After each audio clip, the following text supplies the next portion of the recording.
नमस्कार दोस्तों। आज बात करते हैं बिजनेस पार्टनरशिप्स के बारे में। बहुत टाइप की बिजनेस पार्टनरशिप्स होती हैं, तो आइए जानते हैं उनके बारे में। और अगर आपको और ज़्यादा इन्फॉर्मेशन चाहिए तो मेरे ब्लॉग का जो लिंक है वो मैंने डिस्क्रिप्शन में दिया है, तो उसमें आप जा करके और ज़्यादा इसके बारे में जानकारी ले सकते हैं। तो आइए जानते हैं कितने टाइप की बिजनेस पार्टनरशिप्स होती हैं। So, in business, partnerships are legal structures in which two or more individuals manage and operate a business in accordance with the terms and objectives set out in a partnership deed। क्योंकि business में शुरुआत से अगर एक से ज़्यादा लोग business कर रहे हैं मिल करके, तो एक पार्टनरशिप डीड बनती है और उसकी कुछ टर्म्स एंड कंडीशंस होती हैं, तो उसके अकॉर्डेंस ही हर एक जो बिजनेस पार्टनर है वो ऑपरेट करता है। और जो अलग अलग टाइप की पार्टनरशिप्स होती हैं उनके अलग ओन करेक्टरिस्टिक्स होते हैं और इम्प्लीकेशंस होते हैं with regard to liability management and taxation। So first type of partnership is general partnership। इसमें क्या होता है, each partner has unlimited liability for the debts and obligations of the business। अगर बिजनेस में कोई डेट आ रहा है या बिजनेस के जो भी ऑब्लिगेशंस हैं उसके लिए हर एक पार्टनर की अनलिमिटेड लायबिलिटी है। और जो पार्टनर्स हैं they share equally in the profits and losses and have a say in the management of the business. तो दोनों का जो पार्टनर्स हैं या एक से ज़्यादा अगर पार्टनर्स हैं तो उनका इक्वल रोल होता है जनरल पार्टनरशिप में। Okay, the next type is limited partnership. इसको एलपी भी बोलते हैं। A limited partnership has both general partners and limited partners. मतलब दोनों टाइप के होंगे। जो जनरल पार्टनर्स होंगे उनकी अनलिमिटेड लायबिलिटी होगी, while limited partners are liable only up to their investment.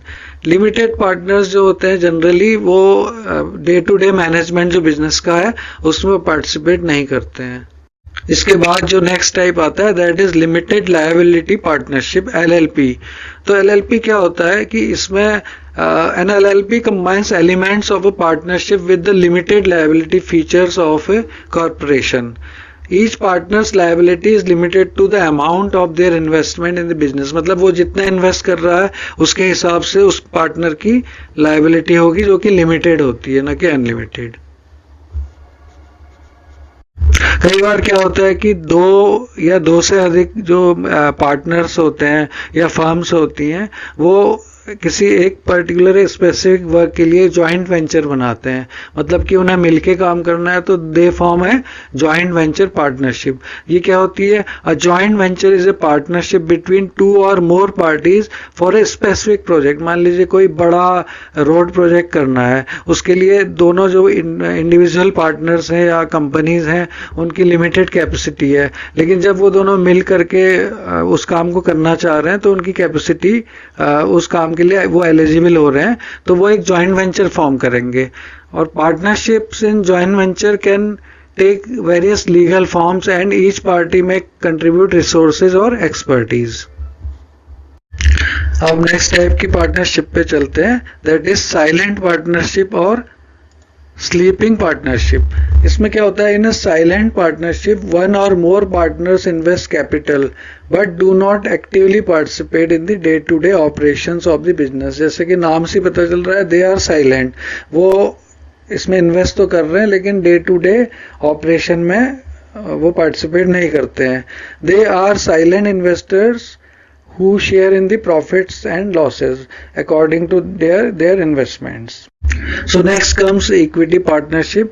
इसमें क्या होता है कि जो partners हैं they contribute capital और बदले में they receive a share of the business profits or losses। Okay, the next is strategic alliance।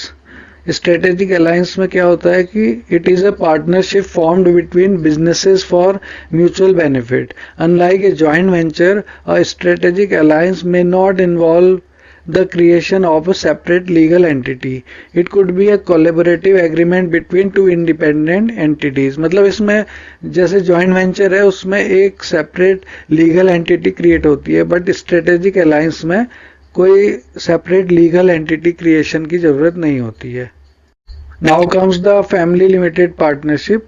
इसमें क्या होता है, an FLP is often used for estate planning and involves family members as partners. क्योंकि family के जो members हैं उनको अगर वो बिजनेस में या कोई प्रॉपर्टी है उसमें उनको शेयर चाहिए, तो उसके लिए ये वाली जो फैमिली लिमिटेड पार्टनरशिप है ये यूज में आती है।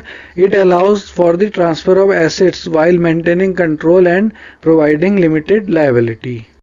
अब इतने टाइप की पार्टनरशिप हैं, इसमें से किस टाइप की पार्टनरशिप को चूज करना है, इसके लिए कुछ फैक्टर्स को कंसीडर करना होता है before choosing the type of partnership, such as liability, management roles, tax implications and the nature of business. Then legal advice and a well drafted partnership agreement are essential to clarify the rights and responsibilities of each partner. क्योंकि एक well drafted partnership agreement होगा तो partners के बीच में dispute नहीं होगा और partnership smooth चलेगी. So that's all about the partnerships. Thank you.